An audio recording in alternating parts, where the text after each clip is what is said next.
দর্শক আমন্ত্রণ জানাচ্ছি এখনকার দীপ্ত সংবাদে। আপনাদের সঙ্গে এই মুহূর্তে আছে আমি রুবায়েত হাসান। আর শুরুতেই থাকছে প্রধান খবরের শিরোনাম। প্রতিমা বিসর্জনে শেষ হলো দুর্গোৎসব। বিজয়া দশমীতে সিঁদুর খেলায় মাতলেন নারীরা।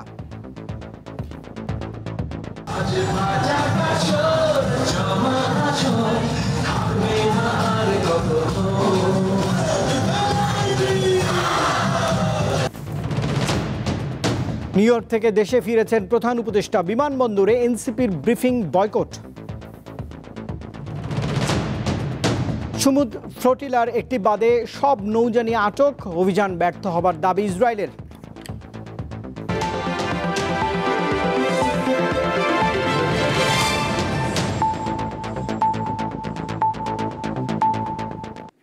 এবারে পুরো আয়োজন। প্রতিমা বিসর্জনের মধ্য দিয়ে শেষ হলো সনাতন ধর্মমতের অনুসারীদের সবথেকে বড় উৎসব দুর্গাপূজা। ঢাকঢোল বাজিয়ে ভক্তরা বিদায় জানালেন দেবী দুর্গাকে। বিসর্জনকে কেন্দ্র করে ছিল কঠোর নিরাপত্তা ব্যবস্থা। ঢাক ঢোল কাসর ঘণ্টার তালে তালে রাজধানীর বিভিন্ন মন্দির ও মহল্লা থেকে শোভাযাত্রা করে প্রতিমাগুলো আনা হয় বুড়িগঙ্গার তীরে।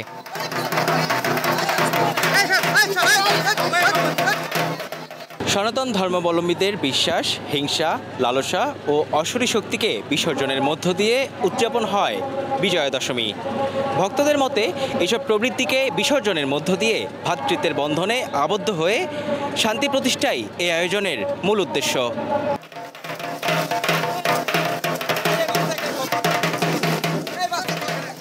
ষষ্ঠী থেকে দশমী আমরা খুব অপেক্ষা করি যে মা কবে আসবেন। যেন সবাইকে মঙ্গল করেন, যেন সবাইকে সুস্থ রাখেন, ভালো রাখেন, এটাই মার কাছে একটাই প্রার্থনা, যেন পৃথিবীতে দেশে সবার শান্তি হয়। এবারের পূজায় ভক্তদের প্রার্থনায় ছিল দেশের শান্তি, সবার জীবনে সুখ ও সমৃদ্ধি। এবারের পূজা আমরা খুব আনন্দঘন পরিবেশে উদযাপন করেছি। মা যখন চলে যাচ্ছে তখন অনেক কষ্টই লাগে, তো এই কষ্ট আবার এক বছরের জন্য তুলে রাখা। এদিকে বিসর্জনকে কেন্দ্র করে সদরঘাট এলাকা জুড়ে নেওয়া হয় কঠোর নিরাপত্তা ব্যবস্থা। পুলিশ, র্যাব, কোস্টগার্ডের পাশাপাশি নিরাপত্তায় কাজ করেছে সেনাবাহিনী, নৌবাহিনী সহ গোয়েন্দা সংস্থাগুলো। আগামী ৩-৪ ঘন্টার মধ্যে এই বিসর্জন সম্পন্ন হবে, শেষ হবে এবং কোনো নিরাপত্তাহানির ঘটনা ঘটবে না। এবছর বুড়িগঙ্গা, তুরাগ ও বালু নদের 10টি ঘাটে রাজধানীর 254টি পূজা মণ্ডপের প্রতিমা বিসর্জন দেওয়া হয়। মেহেদী হাসান, দীপ্ত সংবাদ, ঢাকা।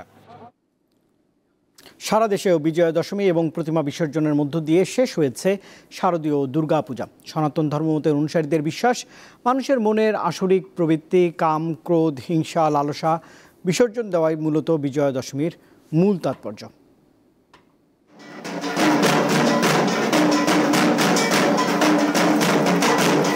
রাজশাহীতে পদ্মা নদীতে একে একে বিসর্জন দেয়া হয় প্রতিমা। এর আগে বিজয়া দশমীর সকালে রাজশাহীর মণ্ডপগুলোতে অঞ্জলি দেয়া শুরু হয়। ভক্তরা দলে দলে এসে অঞ্জলি দেন। বৃষ্টির কারণে একটু সমস্যা হচ্ছে, কিন্তু মাকে বিদায় জানাবো, একটু কষ্ট তো লাগবে। সমাজের মঙ্গল, দেশের মঙ্গল এবং সকল মানুষ, সকল জীব যেন ভালো থাকে। বিসর্জন উপলক্ষে চট্টগ্রামের পতেঙ্গা সমুদ্র সৈকতে দিনভর ভক্ত, পূজারী ও দর্শনার্থীদের ঢল নামে। পতেঙ্গা সমুদ্র সৈকতের পাশাপাশি কালুরঘাট, অভয়মিত্র ঘাট, কর্ণফুলী নদী ও আনোয়ারা পার্কি সৈকতেও প্রতিমা বিসর্জন দেয়া হয়। সাগরে প্রতিমা বিসর্জনে যাতে কোনো সমস্যা না হয় সেজন্য কোস্টগার্ড তাদের টহল বাড়িয়ে দেয়।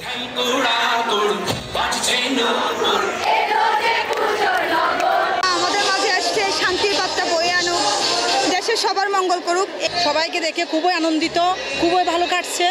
আর সব ধর্মের মানুষরা আমাদের এত সহযোগিতা করেছে, এই জন্য খুব বেশি প্রাউড ফিল করছি আর কি। সারা দেশের মতো ময়মনসিংহের মণ্ডপে মণ্ডপেও দশমীতে শুধুই বিদায়ের ছায়া। বিকালে প্রশাসনের উদ্যোগে নগরীর দুর্গাবাড়ি মন্দির থেকে শোভাযাত্রা করে কালুরঘাট ব্রহ্মপুত্র নদীতে প্রতিমা বিসর্জন শুরু হয়। পরে একে একে নগরীর বিভিন্ন প্রান্ত থেকে প্রতিমা নিয়ে যাওয়া হয় বিসর্জনের জন্য। মা চলে গেছে, সবাই একটু মনে একটু কষ্ট। প্রার্থনা পৃথিবীর সবাই যেন সুন্দর থাকে। ঢাকা সহ সারা দেশে এবছর ৩৩,৩৫৫টি মণ্ডপে দুর্গাপূজা হয়। দেবীকে বিদায় জানানোর আগে নারীরা বেলপাতা, ধান ও দুবলা নিবেদন করেন এবং সিঁদুর দিয়ে রাঙিয়ে দেন। পরে ভক্ত নারীরাও একে অপরকে সিঁদুর পরিয়ে শুভ কামনা বিনিময় করেন। সাদিয়া চৌধুরী, দীপ্ত, বার্তা কক্ষ।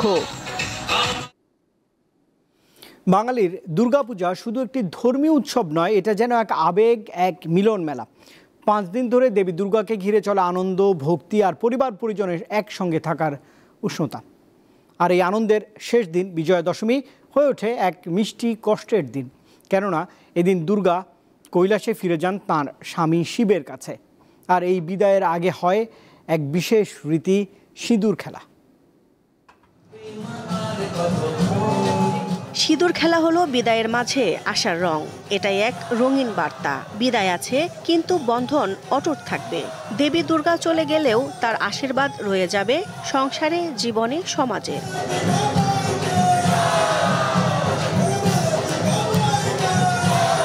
দুর্গোৎসবের বিজয়া দশমীতে সিঁদুর খেলা এখন শুধু রীতি নয়, এক সামাজিক মিলনও। এই খেলার সবচেয়ে সুন্দর দিক হলো নারীদের মধ্যে বন্ধন, মিলন আর আনন্দের প্রকাশ। বয়স, সামাজিক অবস্থান ভুলে সবাই একসঙ্গে রাঙিয়ে ওঠেন লালে লালে।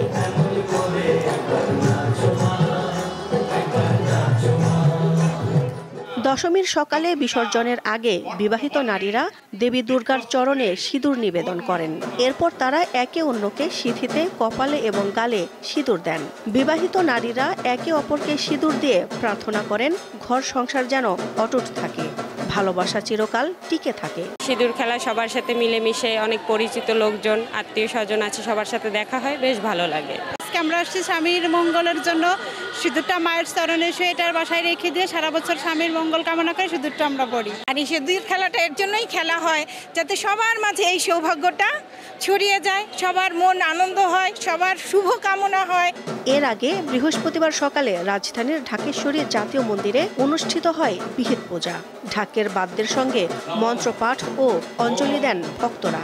সনাতন ধর্মাবলম্বীদের বিশ্বাস, মানুষের মনের অশরিক প্রবৃত্তি, কাম, ক্রোধ, হিংসা, লালসা বিসর্জন দেওয়াই বিজয়া দশমীর মূল তাৎপর্য। মা দুর্গা যেন আমাদের মধ্যে কোনো রকম এতটুকু দ্বন্দ্ব কারোর মধ্যে না থাকে। আমরা যেমন ঢাকায় যেমন আনন্দ করতে পারি, সারা দেশের মানুষ যেমন তেমনই আনন্দ করতে পারে, এইটাই মায়ের কাছে প্রার্থনা। মা দুর্গা আসলে আমাদের শক্তি এবং সাহসের প্রতীক।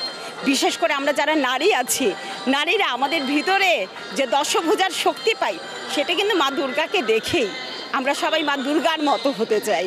এবার দেবীর আগমন ছিল গজে আর দোলাই গমন।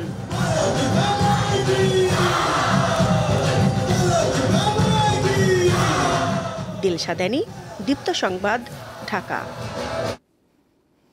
এদিকে শারদীয় দুর্গোৎসবের বিজয়ী দশমীতে প্রতিমা বিসর্জন অনুষ্ঠানে বিভিন্ন রাজনৈতিক দলের নেতারা অংশ নিয়েছেন। কক্সবাজার সমুদ্র সৈকতের লাবণী পয়েন্টে বিসর্জনের অনুষ্ঠানে বিএনপির সাবেক সংসদ সদস্য লুৎফর রহমান কাজল উপস্থিত ছিলেন। রাজশাহী মহানগরীর বিভিন্ন পূজা মণ্ডপ পরিদর্শন করেছেন বিএনপি, জামাত, এনসিপি সহ বিভিন্ন রাজনৈতিক দলের নেতাকর্মীরা। দুর্গাপূজা শান্তিপূর্ণ করতে নারায়ণগঞ্জ মহানগরীতে বিএনপি সহ বিভিন্ন রাজনৈতিক দলের নেতারা কাজ করেছেন।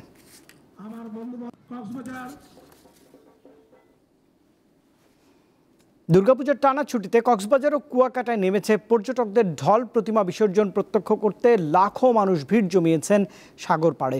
কক্সবাজার সমুদ্র সৈকতের লাবণী পয়েন্টে ভক্ত, অনুরাগী আর পর্যটকের উপস্থিতিতে বিদায় জানানো হয় দেবী দুর্গাকে। সকাল থেকেই পরিবার, পরিজন ও বন্ধুবান্ধব নিয়ে ভ্রমণ পিপাসুরা ছুটে গিয়েছেন কুয়াকাটাতেও। অপ্রীতিকর ঘটনা এড়াতে থানা, ট্যুরিস্ট পুলিশ সহ সকল ধরনের আইনশৃঙ্খলা বাহিনীর সদস্যরা তৎপর অবস্থায় রয়েছেন।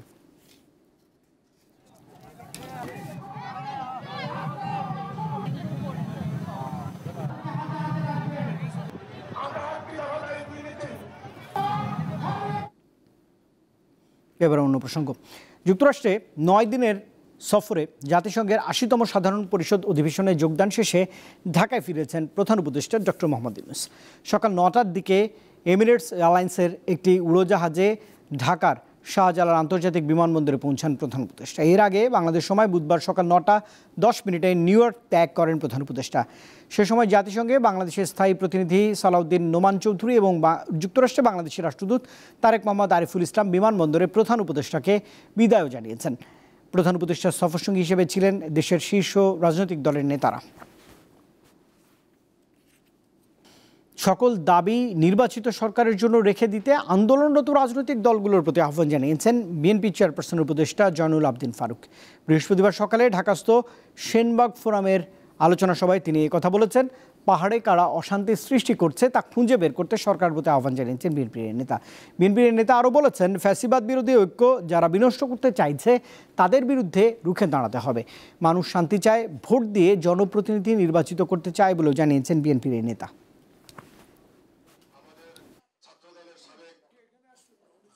দেশে অশান্তি সৃষ্টির প্রয়াসের পেছনে একমাত্র শক্তি আওয়ামী লীগ আর ভারত, যে ভারত প্রতিনিয়ত আমার বর্ডারে গুলি করে মানুষ মারে আর পুশিং করে। বাংলায় কথা বললে বাংলাদেশি, তা আপনি কিসের বন্ধু? কিসের বন্ধু আপনি? যদি বন্ধু হইতেন আমার পদ্মা শুকিয়ে গেল। খাগড়াছড়ি সদর ও গুইবারা উপজেলায় সহিংসতার ঘটনায় পুলিশ বাদী হয়ে হত্যাসহ 3টি মামলা দায়ের করেছে। খাগড়াছড়িতে 144 ধারা ভঙ্গ করে ভাঙচুর, দাঙ্গা সৃষ্টি এবং পুলিশের উপর হামলার অভিযোগে এই মামলা করা হয়েছে। গুইমারা থানা হত্যাকাণ্ড এবং পুলিশের উপর হামলার অভিযোগে 2টি মামলা দায়ের করা হয়। এতে অজ্ঞাত 250 থেকে 300 জনকে আসামি করা হয়েছে। গুইমারা থানার ভারপ্রাপ্ত কর্মকর্তা জানান, বর্তমানে উপজেলার পরিস্থিতি স্বাভাবিক এবং 144 ধারা এখনও বলবৎ রয়েছে। সড়ক দুর্ঘটনায় ফেনী ও নারায়ণগঞ্জ সহ দেশের 4 জেলায় 9 জন নিহত হয়েছেন। ফেনীর দাগনভূঞায় যাত্রীবাহী বাস নিয়ন্ত্রণ হারিয়ে সড়কের পাশের এক দোকানে গিয়ে পড়লে ঘটনাস্থলেই 2 নারীসহ 3 জন নিহত হন। আহত হন অন্তত 10 জন। সকাল 10:15টার দিকে ফেনী নোয়াখালী আঞ্চলিক মহাসড়কে এই দুর্ঘটনা ঘটে। নিহতরা হলেন ফেনীর দাগনভূঞার খুশিপুর এলাকার শামীমারা বেগম এবং একই উপজেলার মোহাম্মদ শ্রাবণ। এদিকে নারায়ণগঞ্জের সিদ্ধিরগঞ্জে ঢাকা চট্টগ্রাম মহাসড়কে দুর্ঘটনায় 2 যুবক নিহত হয়েছেন। এছাড়া বগুড়ায় 2 জন এবং ঝিনাইদহে আরও 2 জন দুর্ঘটনায় প্রাণ হারিয়েছেন। ইলিশের প্রধান প্রজনন মৌসুমে মা ইলিশ রক্ষায় 4 থেকে 25 অক্টোবর পর্যন্ত সারা দেশে 22 দিনের বিশেষ অভিযান চালানো হবে। এ সময় ইলিশ আহরণ, পরিবহন, বিপণন এবং মজুদ নিষিদ্ধ থাকবে। এ সময় 37 জেলার 165 উপজেলার 6,20,000 জেলে পরিবারকে সরকারিভাবে ভিজিএফ কর্মসূচির আওতায় সহায়তা দেওয়া হবে বলে জানা গেছে। জাটকা সংরক্ষণ ও মা ইলিশ রক্ষায় 4 থেকে 25 অক্টোবর পর্যন্ত ইলিশ ধরা, আনা নেওয়া, বাজারজাত ও মজুদ নিষিদ্ধ করেছে সরকার। এ সময় পটুয়াখালীর ইলিশ শিকারী 65,000 জেলেকে দেওয়া হবে 25 কেজি করে চাল। তবে এই প্রণোদনা চাহিদার তুলনায় খুবই কম বলে দাবি জেলেদের। ভারতের ভোট ওরা তো আমাকে বাংলাদেশ ঢুকিয়ে মাছ ধরে, কিন্তু এইটা যদি প্রশাসন দ্বারা টহল দিয়ে রাখতে পারে, আমরা পরে অবরত পরে নামিও মাছটা হইলে পাম। আমরা আবার মানি নিয়েছি যদি বার্তা লাগো, যদি ঠিকমতো টহল দেয় প্রশাসনে, তাহলে এই মাছটা বাংলাদেশে আমরা কম ভালো থাকবে, আমরা পাবো। সরকারের আবেদন করে আমরা জানি সাগরের একটা কঠিন বিচার হয়, ভারতের ঢুকতে না পারে। 1 সপ্তাহের মধ্যে জেলেদের প্রণোদনা পৌঁছে দেওয়ার পাশাপাশি সমুদ্র ও নদীতে অবরোধ শতভাগ সফল করতে কার্যকরী পদক্ষেপ নেওয়া হবে। পটুয়াখালী জেলায় এই 22 দিনের মা ইলিশ সংরক্ষণ অভিযানের কর্মসূচি আমরা সুচারুরূপে বাস্তবায়নের জন্য দৃঢ় প্রতিজ্ঞ এবং এই সময়ে আমাদের এই জেলেরা যারা মৎস্য আহরণ থেকে বিরত থাকবে তাদের জন্য সদাশয় সরকার থেকে ইতিমধ্যে বিজিএফ এর বরাদ্দ এসেছে। চাঁদপুরে পদ্মা ও মেঘনার 70 কিলোমিটার অংশ ইলিশের অভয়াশ্রম ঘোষণা করা হয়েছে। এরই মধ্যে সব ধরনের প্রস্তুতি নিয়েছে জেলা ও উপজেলা প্রশাসন। জেলা প্রশাসকের নেতৃত্বে উপকূলীয় এলাকায় চালানো হচ্ছে সচেতনতামূলক প্রচারণা। এই সময়ের মধ্যে তাদের কোনো জীবিকার কোনো সমস্যা না হয় তার জন্য আমরা 45,615 জেলেকে চাঁদপুর জেলায় 25 কেজি হারে পরিবার প্রতি 25 কেজি হারে আমরা বিজিএফ চাল বিতরণ করবো এবং মা ইলিশ সংরক্ষণ অভিযানের পূর্বেই সেই কাজটা সম্পন্ন হবে। প্রযোজন মৌসুমে মা ইলিশ রক্ষায় লক্ষ্মীপুরের মেঘনা নদীতে 22 দিন মাছ শিকারে নিষেধাজ্ঞা জারি করা হয়েছে। 3 অক্টোবর মধ্যরাত থেকে শুরু হওয়া নিষেধাজ্ঞা 25 অক্টোবর রাত 12টা পর্যন্ত বহাল থাকবে। নিষেধাজ্ঞা অমান্যকারীদের জেল, জরিমানা ও উভয় দণ্ডে দণ্ডিত করার বিধান রয়েছে। দীপ্ত, বার্তা কক্ষ। ইতিহাসে প্রথমবারের মতো ও বিশ্বের একমাত্র ব্যক্তি হিসেবে 500 বিলিয়ন মার্কিন ডলারের বেশি সম্পদের মালিক হয়েছেন টেসলার প্রধান নির্বাহী কর্মকর্তা ইলন মাস্ক। বৈদ্যুতিক গাড়ি নির্মাতা এই কোম্পানি এবং তার অন্যান্য ব্যবসায় শেয়ারের দাম বাড়ায় এই মাইলফলক স্পর্শ করতে সক্ষম হয়েছেন ইলন। বিবিসি এক প্রতিবেদনে জানিয়েছে, স্থানীয় সময় বুধবার দুপুরের পর মাস্কের সম্পদের পরিমাণ 500.1 বিলিয়ন ডলারে পৌঁছায়। তবে দিন শেষে তা সামান্য কমে 499 বিলিয়ন ডলারে নেমে আসে। টেসলার পাশাপাশি মাস্কের কৃত্রিম বুদ্ধিমত্তা কোম্পানি XAI এবং রকেট নির্মাতা স্পেসএক্সের শেয়ার মূল্য সাম্প্রতিক সময়ে বেড়েছে। ফোর্বসের সূচক অনুযায়ী বিশ্বের দ্বিতীয় শীর্ষ ধনী হলেন ওরাকল প্রতিষ্ঠাতা ল্যারি অ্যালিসন। তার সম্পদের পরিমাণ প্রায় 350.7 বিলিয়ন ডলার। বিসিবি নির্বাচনের প্রার্থী তালিকা চূড়ান্ত করা হয়েছে বুধবার। নির্বাচন থেকে সরে দাঁড়ানো ইন্দিরা ক্রীড়া চক্রের কাউন্সিলর রফিকুল ইসলাম বাবু বৃহস্পতিবার নির্বাচনের পুনঃসূচি ঘোষণার আহ্বান জানিয়েছেন। রফিকুল ইসলাম জানিয়েছেন, নির্বাচনের তারিখ পুনঃসূচি করলে যারা যোগ্য রয়েছেন কিন্তু বিভিন্ন কারণে বাদ পড়েছেন তারা কাউন্সিলরশিপ বাতিল হয়েছে, তারা নির্বাচনে অংশ নিতে পারবেন। এছাড়াও পূর্ব ঘোষিত 6 অক্টোবরের বদলে নির্বাচনের তারিখ পিছিয়ে দিয়ে অ্যাডহক কমিটি গঠনের পরামর্শ দিয়েছেন তিনি।